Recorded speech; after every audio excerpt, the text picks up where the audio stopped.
Hello friends, this is Prashant Koshal and today we are going to start chapter 1 of business studies of class 12. The name of the chapter is Nature and Significance of Management.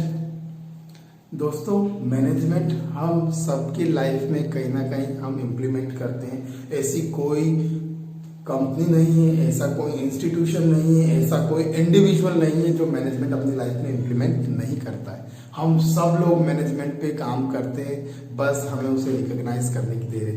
तो इस chapter के through हम management होता क्या है समझेंगे, companies कैसे अपने टारगेट्स अचीव करती है ये हम देखेंगे।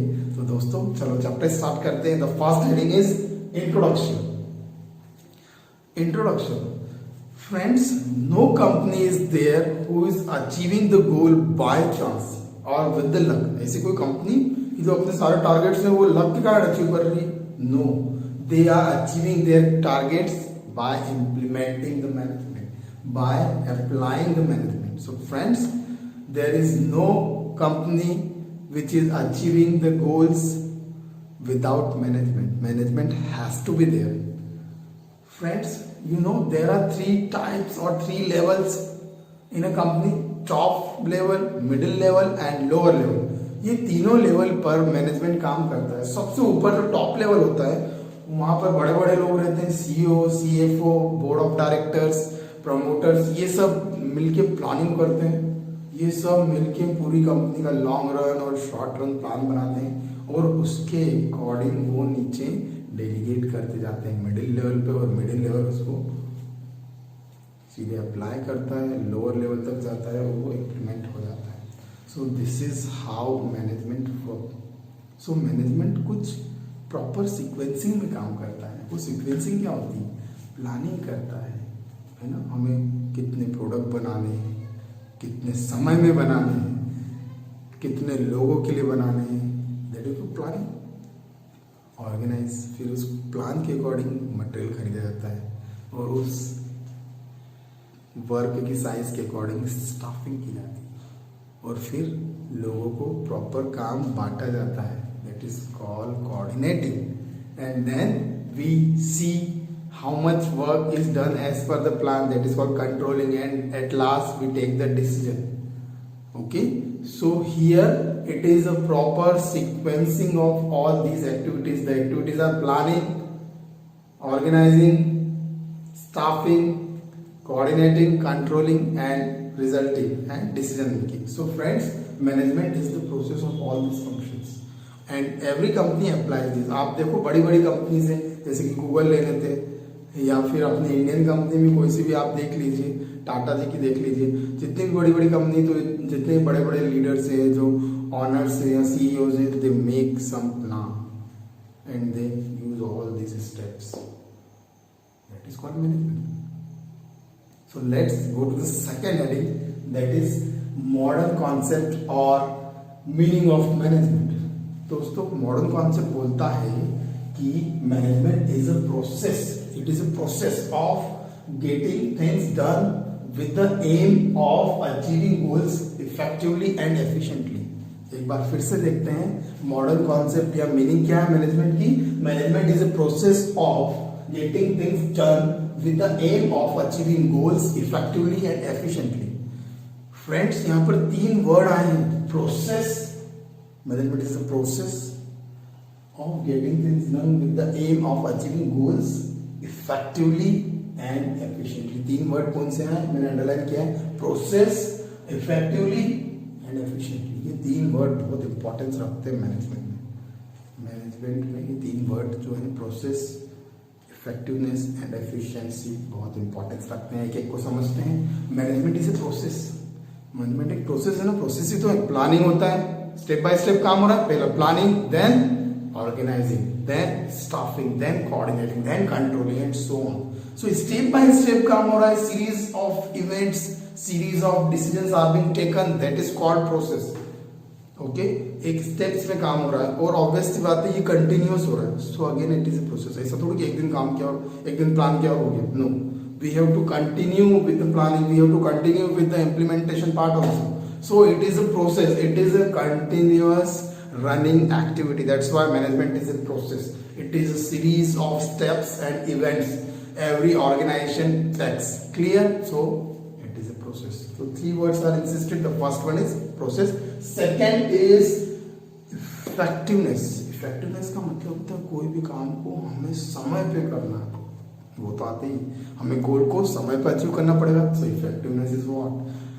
Achieving the target on time और within time, that is called effectiveness. वो तो मैनेजमेंट का पार्ट है, वही तो होता है मैनेजमेंट. एंड थर्ड जो बहुत इंपॉर्टेंस रखता है वो है एफिशिएंसी. कोई भी कंपनी अगर एफिशिएंट नहीं है तो वो ज़्यादा सर्वाइव नहीं कर सकती, प्रॉफिट जनरेट नहीं कर सकती.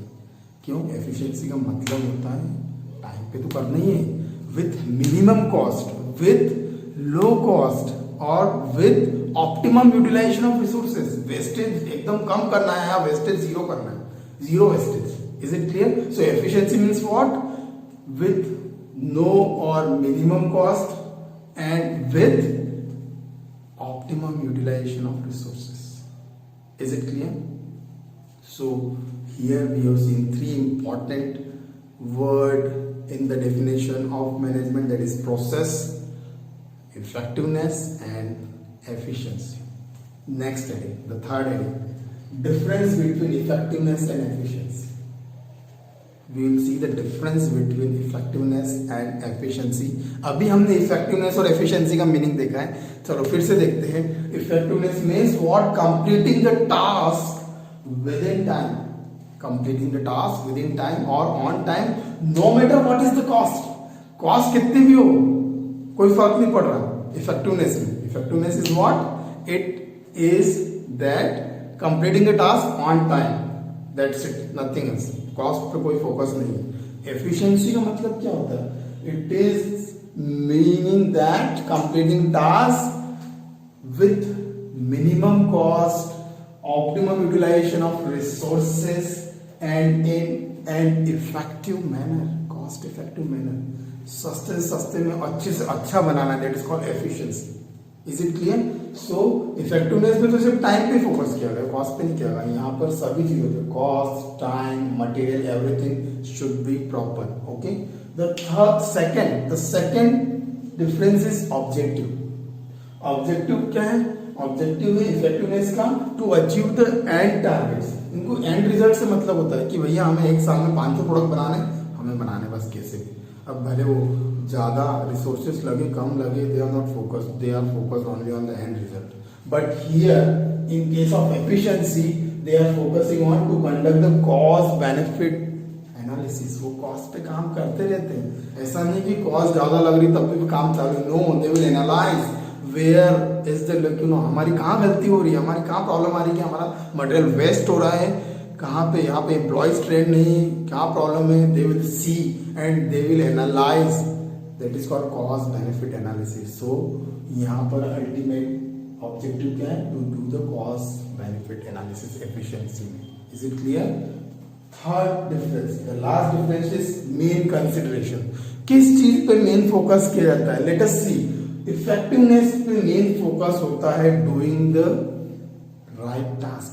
सही काम कर रहे हैं हम, अच्छे से कर रहे हैं, सही समय पे कर रहे हैं, बस इसी पे फोकस होता है. सही काम करने पे फोकस होता है, doing the right task. But in efficiency, doing the task in right way. सही काम तो कर रहे हैं, सही तरीके से कर रहे हैं कि नहीं कर रहे, दैट इज कॉल्ड एफिशिएंसी. सही तरीका मतलब राइट मेथड, राइट टूल. अब राइट मेथड, राइट टूल है तो एफिशिएंसी बढ़ेगी ना, वेस्टेज कम होगा ना, वेस्टेज जीरो हो जाएगा.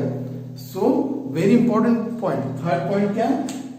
It consider only on the right work but it considers the right way also. सही तरीके से काम करा है कि नहीं, उस पर फोकस करता है efficiency. Okay. So this is how we have seen three important topics of chapter 1. The first one is introduction. We have seen the whole meaning, whole implementation of part of the introduction कि कैसे organisation आगे बढ़ रही है. हमने introduction में ये देखा.